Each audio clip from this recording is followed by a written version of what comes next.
Is the Nintendo Switch 2 worth it? Well, I went to see the Nintendo Switch 2 experience in London to check out the console early, and I'm going to talk you through my experience, answer some of your questions, and let you know whether or not I think the Nintendo Switch 2 is worth it. Alright, so for me, my main worry about the Switch 2 was whether or not the console was going to be too big. And lucky enough, it is not too big to hold. So I actually bought my Steam Deck and the original Switch OLED for comparison, and honestly, if I was Goldilocks, the Switch 2 would be just right.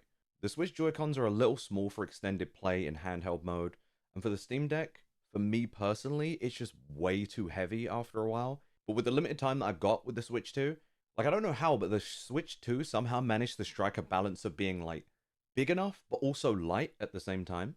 At points, weirdly, it actually felt lighter than the original Switch. I don't know if they're like about the same weight. I didn't have a scale to weigh them, but like in comparison to the Steam Deck, it is way lighter. One thing for sure, though, is that somehow the Switch 2 is as thin, if not thinner, than the original Switch, which I don't know how they managed to pull off. The way that I explained it is it kind of feels like if you were to give the original Switch to Apple and said, hey, can you design a Nintendo Switch? That's what the Switch 2 feels like. I know that's like an odd comparison to make, but it does have like a really premium feel about it in the build, the way that it feels in your hands, the comfortability. And that goes with the Joy-Con as well. It's not even close. They are far more comfortable, especially when you're playing on them sideways, as the trigger buttons on the inside are now a lot bigger. I know one thing that people worried about was connecting them to the console. Now it's no longer sliding in. I think the magnets did a really good job of locking everything in. It didn't really feel like the little chip inside that connects to the Switch could snap realistically, so fingers crossed that doesn't happen. That's not a challenge, by the way. I did also get to mess with the Pro Controller, and it's actually better news than I expected, but we'll touch on that later. Alright, so Mario Kart World, how was it? Was it much different to Mario Kart 8 Deluxe? So, initially, Mario Kart World did feel kind of similar to Mario Kart 8, but just a lot more beautiful with new maps and new characters. It kind of felt like more of the same thing with a new fresh coat of paint. Mario Kart is Mario Kart, right? But it did actually feel slightly different the more I was playing. I couldn't tell if that difference was because we were locked into auto steering for the demo, but some changes in the animations and items kept things feeling fresh, alongside like the sense of familiarity that, you know, the regular Mario Kart gameplay gives you. Obviously, I had to play as the Moo Moo Meadows cow to represent because taking the internet by storm. So, so I found in my initial try, it was so hard to get onto the rails or try any wall jumps. I'm not sure if that's because we were on tracks where there weren't many of those, or if it's because the auto steering was locking me forward and I couldn't quite like explore to the point I could get onto rails and stuff like that. But yeah, I thought it was fun. I didn't really get to experience a ton of the new features the game had to offer at first. So to me, in that first try, it felt more familiar than different. Now, I changed my mind when we tried the knockout mode. That single-handedly for me made Mario Kart such a different experience. The adrenaline while playing and racing to stay within a certain position on the course is genius, and I know it's going to make for a lot of fun experiences with groups of friends and content creators, so I am really excited to bring that to streams and try that with friends. Like, that was a solid 12 minutes of bliss for me. It also probably helped that all the people at the booth were like screaming, shouting, cheering you on anytime it happened, and as I got into the final lap, being top 4, yo, that was surrounding me. I felt like a champ. That scared the hell out of me. Hold on. Right, this is you've got to really push now. You've got to really push. Really push. Get that red show off. Get that red show off. Go, go, go, go, go, go, go. Come on. Come on. Come on. Come on. Come on. Oh, no. Oh, you got me, huh? Oh. But I got second place, so I'll take it. I also feel like because the game was on 100cc and it was against CPU mostly on my first couple of tries, I didn't get the real like Mario Kart experience. It felt more like a warm-up and not like a real representation of the game. Whereas actually seeing and playing with 24 real people, or I imagine it will feel the same with a harder CPU as well, That felt like it really showed just how chaotic and fun this new Mario Kart experience is. More players definitely feel like it made for more dynamic and closer games on like these wider maps. But yeah, the Mario Kart World experience, especially the knockout mode, was definitely a lot of fun. I'm very much looking forward to playing more of that, and I'm curious to see what else they have in store for us that I didn't get to try that they might talk about in this direct on the 17th of April. Okay, the mouse controls I think are a complete game changer for the Switch 2. I think this is the thing that makes the Switch 2 so much more of its own thing than the original Switch. This is the gimmick. I know Jeff Keighley for some reason said it didn't have a gimmick, but the mouse controls are definitely it. So with the games I played, the mouse controls felt so good. It really just felt like I was holding a regular mouse. It didn't feel any different to me, to be honest. And I think this could be because I'm so used to using an MMO mouse that has tons of buttons on the side that I press with my right thumb.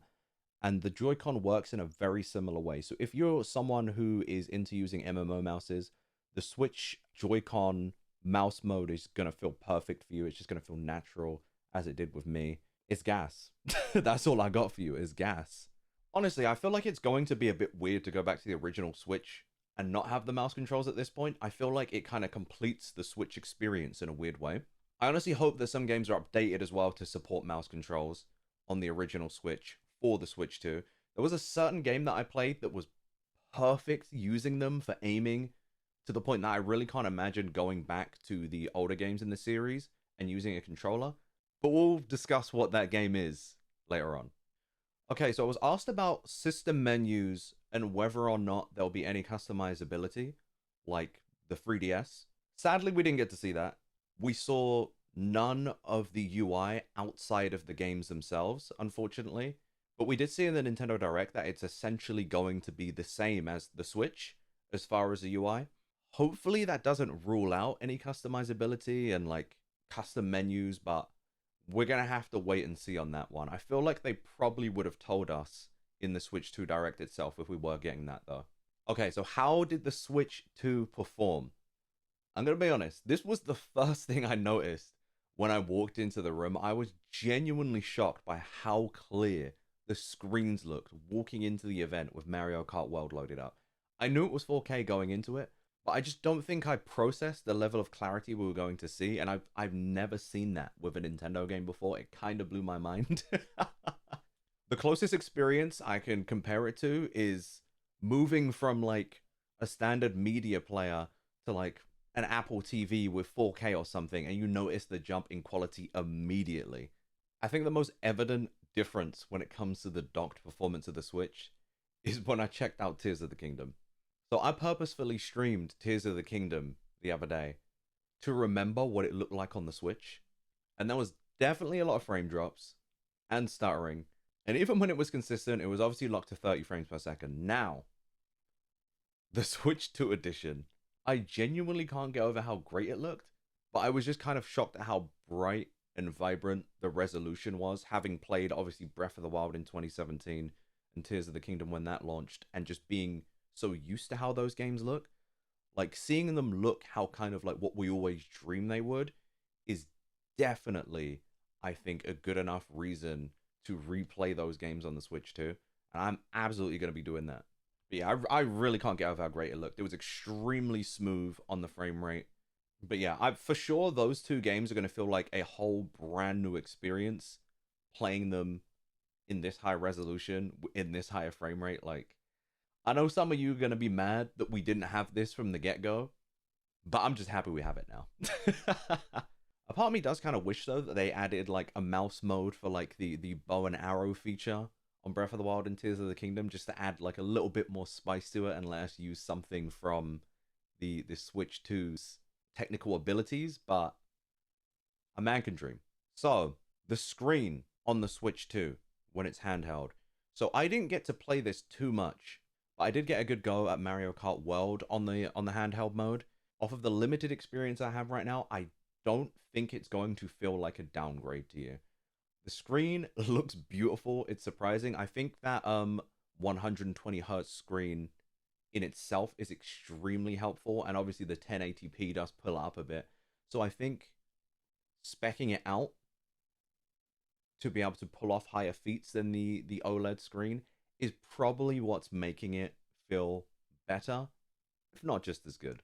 As for the battery life, unfortunately, everything was locked into a charge station and we had limited time with the console, but apparently it's going to be like 2 to 6 hours of battery life. Okay, so drag and drive. Are you sleeping on this game? Is it actually good? Did the controls and gimmicks match up to my expectation as the arms of the Nintendo Switch 2 console generation? Now, it feels like I was the only person in the world who was actually really excited for this during the Nintendo Direct that it got announced in. And honestly, I heard some mixed reviews about this at the experience today as well. So for me personally, I think Drag and Drive is really fun, but it's one of those games that it might take a while for you to get a bit used to the mechanics, since it's pretty much using almost everything by way of Switch controllers. You're using the buttons to brake, you're using the mouse controls to steer, using the gyro to shoot. Oh. Kobe.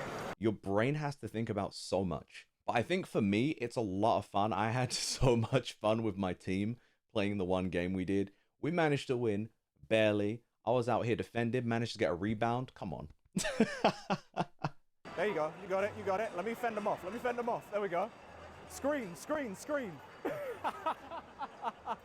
That's it. No, it's not. All right, hold on. Yeah, there we go. Rebound, rebound. But one thing that I could not get used to is turning in the game.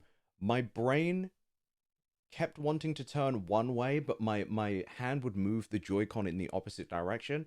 And I don't know if that's because my brain just was not locked in, or it's just not that intuitive that way, but hopefully there's like inverted controls outside of the demo when we get into the proper game. But personally, I think this game is like a perfect showcase of everything the Switch 2 can do as far as using all of the controls. And honestly, I'm really excited to get stuck into it when it comes out and like learn the game proper. One thing I did do that I haven't really heard a lot of people have experienced yet is I sat and I just messed around with the mouse controls on my lap. I played it on my lap for a bit, and honestly, it just felt natural. At some points, it felt more normal than playing it on the desk because of the... And this is specifically for Drag and Drive, because you're using both of the Joy-Con to push along each wheel. Just having each leg as a surface to push along just felt really normal and natural for me. And honestly, I can imagine just playing this on my sofa, just chilling. The mouse felt responsive. It didn't feel weird at all. I don't know how they managed to do that. Apparently, it's a combination of like the gyro and the optic sensor in the Joy-Con, but it really just felt like using a mouse on my lap, and there was no hassle with it. It was really normal. I don't know what else to say. And honestly, I think that's great considering that most people are not going to be sat at a desk using their Switch 2. Most people are going to be having their Switch in their living room, sat on their sofa, messing around with the mice. So I'm glad that it works perfectly fine on your thighs. Okay, so Mario Party Jamboree. Is the upgrade to the Switch 2 edition worth it? I'm going to be honest. I am not entirely interested in the camera for the Switch 2. So I wasn't really sure that the Jamboree Switch 2 edition was going to bring a lot of benefit to me. I wasn't sure I was going to upgrade to it. But it caught me off guard. So because of the addition of the mouse controls, it adds so many more fun games than the standard version of Jamboree. So they had this air hockey minigame where you shoot like a green Koopa around and then more drop in, and like you had one where you had to drag and drop letters into a file or a bin depending on the stamp. There was a stacking mini game. There was even one where you have to drag Toad to a goal without electrocuting him. The poor guy, man. This man was getting cooked. I dropped that fall in the electricity like 50 times. But yeah, I really wasn't expecting the need to upgrade Jamboree, but the addition of the mouse controls absolutely did get me there. I do think it's such an exciting feature that's been added to this console. We're going to get League of Legends on this. We're getting Valorant. Like, Riot Games, where you at? At this point, it feels like the Switch could house like any type of game. We have a touchscreen, we got gyro, we got mice, we got controls. It couldn't do anything. But back on the mouse controls, like the last two games I've spoken about have been great for it, but the final game I'm going to speak about at the end of this video just felt perfect with mouse controls. All right, so earlier I mentioned I would speak about the new Pro Controller, and Street Fighter 6 feels like the perfect place to bring that up. All right, so basically on the previous Pro Controller for the Nintendo Switch, I could not rock with the D-pad. Like, I just basically opted to play fighting games with the Joy-Con or third-party controller if I was on the Switch, because the D-pad for the original Switch Pro Controller does not feel great. Everything else is perfectly fine, but just that one function for me just did not cut it. And I can say without a doubt, the D-pad on the Switch 2 Pro Controller is so much better. So after finally realizing I was in dynamic mode, I was able to pretty consistently hit Hadouken with Ryo. Some other moves were pretty hit or miss, but I'm kind of trash, so that's to be expected. But yeah, the Pro Controller feels so premium and sleek. I really wasn't thinking of buying one anytime soon. I see you can sense the pattern here. But as soon as I got my hands on one... Wow, this feels so smooth, like unironically. As well as the D-pad being improved, it feels so matte and sleek and just like nice in the hands. Like it has more of a premium feel, the same way that the actual handheld console does compared to the original Switch and that Pro Controller as well. I'm not huge into reading frames, but it was running smooth, and Capcom has confirmed it is 60 frames per second. I didn't really notice any drops at all during my gameplay, so I feel like the Switch could become a lot more viable for fighting games going forward. So funnily enough, I actually bought my Steam Deck for combo practice on fighting games, mostly for grinding in JRPGs actually, but combo practice too. And honestly, if all fighting games run consistently well just as Street Fighter 6 did on the Switch 2, because of the comfortability of holding it handheld versus the Steam Deck, I think I'm probably going to move my fighting game training over to it. I'm not going to lie. So one thing that really caught me off guard with Street Fighter is they actually added a new mode for the Joy-Cons where like you shake the controller to attack, and the harder you shake, the stronger your attacks come out. You rock back and forth to move forward and backwards, and I got cooked. I didn't realize you still needed to press buttons, but yo, shout out to Kenny. You cooked me. But yeah, I had a lot of fun with that. And to be honest, it's like a great party version of Street Fighter, but it also made me realize how easy it can be to detach the wrist strap from the Joy-Con accidentally. I feel like the actual slide-in mechanic for the original Switch Joy-Cons were more stable as far as the wrist strap. But because these are more magnetic, as I was moving along, I actually managed to shake the strap off of the Joy-Con too. So yeah, be careful with that. Now, Donkey Kong Bananza. This was the game I actually went in expecting to be my favorite today. So just a scene in the direct, playing as Donkey Kong, smashing things up was a lot of fun in itself. There are mini challenges where you can defeat enemies in a timer to collect bananas. Kind of similar to the challenges to get moons in Super Mario Odyssey. My question going into this game is this Donkey Kong Super Mario Odyssey? It really does feel that way, to be honest. I'm convinced it's made by the same team that made Super Mario Odyssey. And off of some things I've seen, I'm pretty sure the worlds are interlinked. But we'll see going forward whether or not they confirm that. So I came across a little mini-boss, and I don't know if I was supposed to beat it as quickly as I did. But I'm curious about what the challenge in the game is as far as Donkey Kong. Because Donkey Kong just feels so OP and so strong. It almost feels like I'm playing a power fantasy, which I don't mind at all. Because, like I said during my reaction to the direct, this feels like a game where, like, if you've had a bad day, you turn this on, you mash up the enemies, and you have a good time. But I actually don't think difficulty is the point of this game. I think when playing through, it pretty much felt like, rather than a combat challenge, it feels more like you're puzzle solving and exploring as far as the main aims of the game. So it feels kind of similar to Breath of the Wild in the way that, like, I'm sure everyone's going to have their own story of how they beat a specific boss or how they found a certain thing. When I was playing through the demo, I went under a little gate in order to get to an area with more gold. And the guy at the stand said that some other people just went straight through the wall. So like it's gonna be one of those games where you can have like a fun story telling exactly how you beat that boss or how you found the item. And I'm looking forward to watching everyone's playthroughs of it as well, just to see just how different things can be. Especially considering like DK can mash up almost anything he sees in the game. Like I was destroying stuff I didn't expect I'd be able to destroy. One thing that hugely caught me off guard with Donkey Kong Bonanza though is it's got motion controls. It's got gyro controls out of nowhere as well. So like you can aim rocks with DK to throw at enemies in a similar way to bringing up Breath of the Wild again, but here we go. To how in Breath of the Wild when you have the arrows ready to shoot and you can aim that around with the gyro. Same thing. But also you can beat on his chest with the Joy-Con when you beat your own chest, and that was that was so absurd but such a cute detail to me. It really made me laugh. You can also punch stuff by like punching forward the Joy-Con, so if you want a little Wii boxing action, you miss the homie Matt, you know, you can do that. You have options in the way you want to play this game. One thing about there being so many options with Donkey Kong Bonanza is that I feel like speedrunners are absolutely gonna love this game.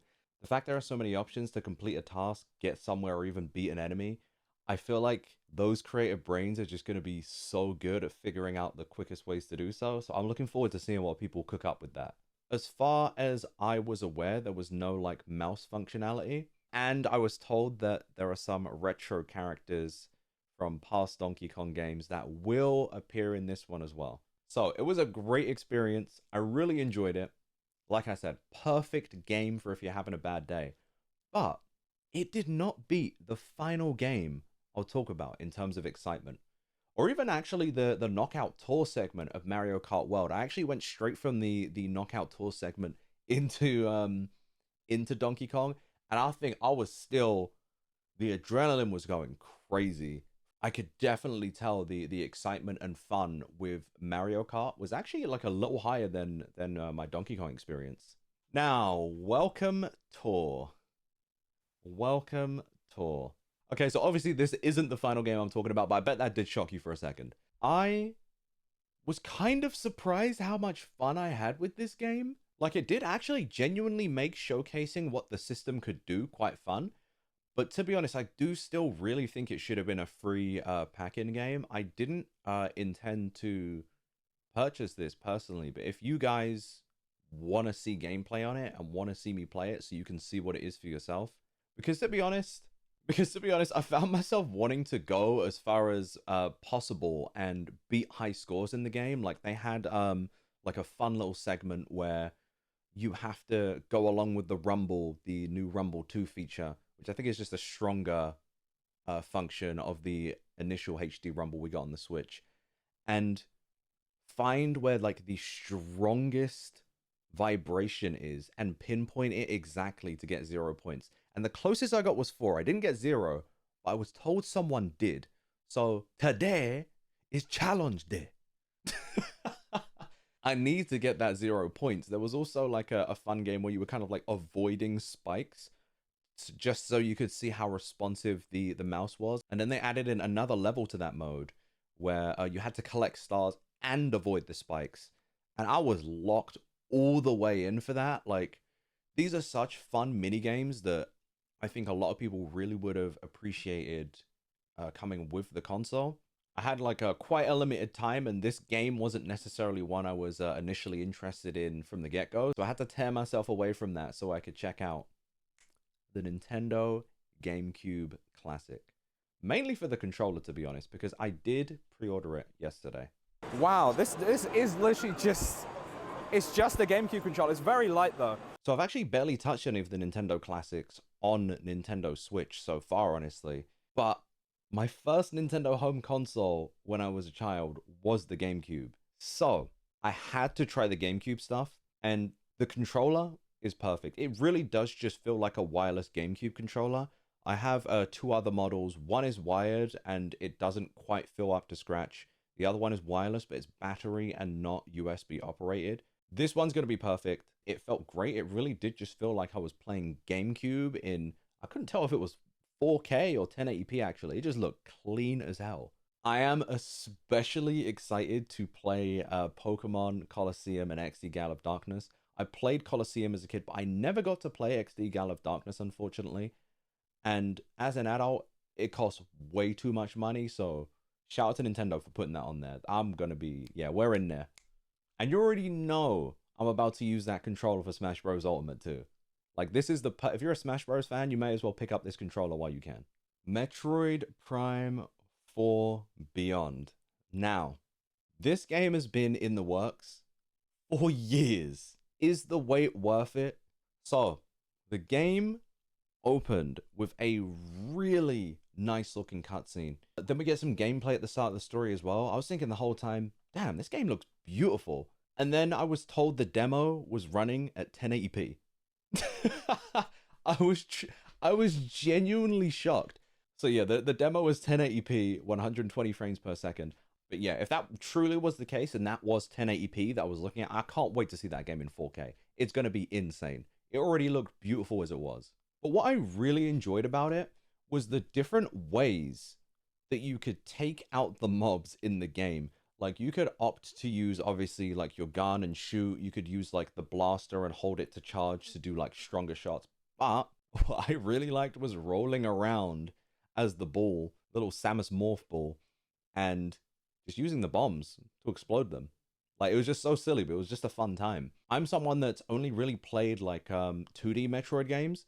The only one I remember playing was a little bit of the demo on the DS when that came out. I'm not sure if you guys in the US had this, but we got a Metroid Prime, might have been Hunter's demo for the DS. This is making me want to go back and play all the other ones. But again, please, Nintendo, I'm gonna need you to put mouse support on those past ones as well if you play on the Switch too, because it genuinely was perfect. I did play on the desk for this as well. I think aiming is definitely slightly better on the desk, but I had no issues playing on my Thigh and messing around. I'll be honest though, when that boss popped up, I had to lock all the way in, put the Joy-Con back on the desk and fight it that way. The boss patterns were like so rhythmic and fun. And I guess it was kind of reminiscent of like Metroid Dread, but kind of like 3D. I've never felt the need to compare Metroid to Halo seriously until playing this game. I don't know whether or not anyone that made Halo worked on this. I think I heard rumors about that. But like even like some of the enemies, it really does feel way more Halo-like than like the 2D Metroids I've played before. But yeah, this was honestly a standout to me.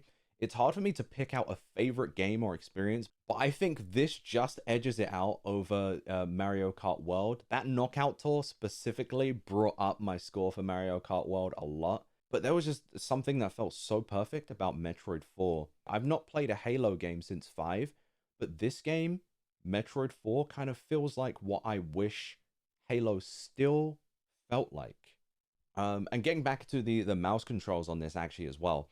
Apparently the staff was saying that you might actually be able to use the mouse in left-handed mode as well. For this demo, it was locked in right, but apparently it could be an option that you can change the mouse around in your left hand and mess around with the controls in the right. What I thought was really cool as well, actually, is that you can swap straight from mouse mode to like the handheld Joy-Con mode as well and just play like a regular controller. Like it's insane how quickly in these games you can change the style of how you want to play. And I think that was kind of like the slogan for the original Switch, right? It was like play anywhere. And now this is like play anyhow, any way you want. So that I'm excited to see the types of games we're going to get out of the Switch 2 in its run. But at the end of the day, Metroid really made me wonder just how beautiful Xenoblade Chronicles is going to look on the Switch 2, because Monolith Soft are wizards. The things they did with the original Switch and how those Xenoblade games looked, they're gonna go crazy on the Switch too. Okay, so back to the question. Is the Nintendo Switch 2 worth it? Now I've talked to you through my experience and impressions. I think it's safe to say I do genuinely think the console price for the Nintendo Switch 2 is worth it.